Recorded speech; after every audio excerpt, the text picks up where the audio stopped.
Familja Liçaj në fshatin Kremenar të bashkisë Mallakastër jeton prej 3 vitesh në një çadër në oborin e banesës në kushte ekstreme të vështira.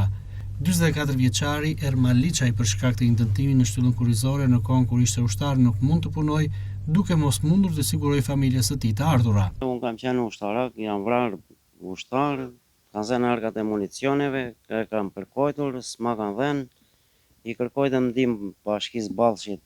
Na tha do të ndihmoj, ka ardhur tu e ka parë gjendjen e di si është, shtëpia është e banueshme, erdhën në Tirana e verifikuan inxhinierët, thanë mos banoni këtu, na i mbyllën dyert, tani jemi këtu po bëjmë 2 vjet e gjysmë, e na ka thënë do ndihmoj, ne s'duam asnjë gjë, vetëm na bëj shtëpinë. Ne vetëm atë kërkojmë na, s'duam asnjë gjë tjetër, as ushqime, asnjë gjë, vetëm na bëj shtëpinë. Kjo është çadra e dytë që kanë sjellë, se e para na i mori stuhia, e shqeu, kjo është e dyta që na i kanë ashtur, edhe kjo është e pabanueshme, shiko si është atje brenda. Po çfarë pune unë vojna shtylla kurrizore, jam rrezuar ushtarak, e kam kërkuar, jam në Tiranë, kam ne 7 muaj gjysmë në spital ushtarak. Tiranë, 2 muaj kam gjendje kome, e kërkojtëm, kërkuam kempin tim ose dëm shpërblim çfarë isha ajo, s'na dhanë asnjë gjë.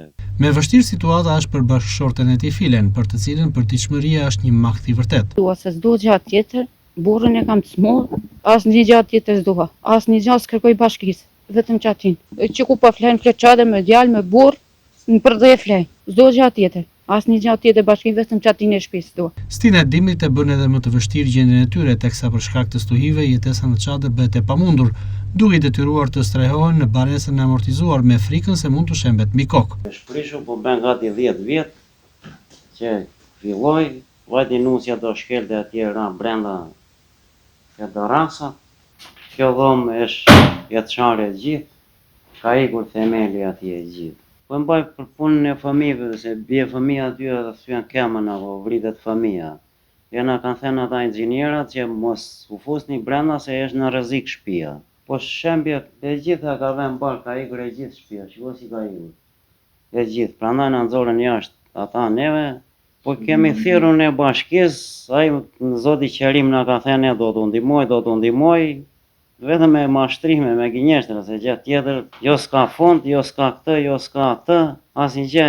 Të ardhurat e vetme të çiftit janë shumë 4.000 lekë ndihmë ekonomike për fëmijën 3 vjeçar dhe pensioni minimal i prindërve të moshuar, të cilët përballen me sfida shëndetësore.